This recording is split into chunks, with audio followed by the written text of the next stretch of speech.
we need a way to make sure that the player knows that this is the main objective. You must go this way. You can go other ways if you want, but you must go this way. And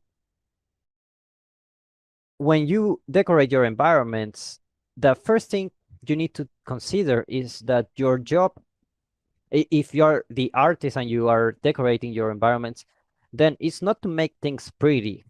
Although that's some part of the job, the main thing, the pillar that supports all the game, is to guide one player from one objective to the next one. And this is very, very important. You must guide the player from one objective to the next one. Otherwise, the player will get lost. And it has happened to us before. I don't know if it happened to you, but to me, when I was creating, working on a VR game, it was one of my first experiences of creating a game.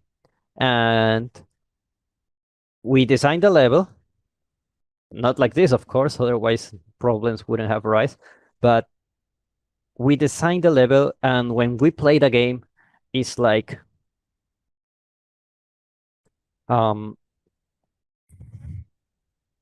we know everything. Where is it?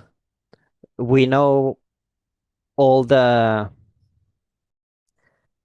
paths where you need to go, and we played, and it's brilliant. It's like, this is great. And then we give the controller to someone else entirely new, and we just get so frustrated just from watching that person not knowing where to go. It's like, should I go here? Should I go to the left, to the right? What else do I need to do? Right? And I will get so frustrated. It's like, in my mind, it's like, this was so obvious. Like, you need to go this way, but they don't know.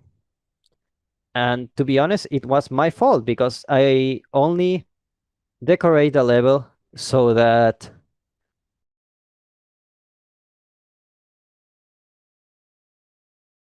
only me and my team understands the level. The rest, it doesn't matter. And this is why it's so important to apply these principles. So remember, and I say it again because this is the most important part of level design. The objective is to guide from the objective of your job. Let's say the most important part is to guide one player from one objective to the next. Okay? Yeah, it's really easy to get blinded by your own design and thinking that it's the obvious way to go, but then testing does a lot of help to like remove those glasses of, oh, it's really easy, but once you see one person not get it and two, and then there are a lot of persons that don't get the design, then you really know that you have a problem.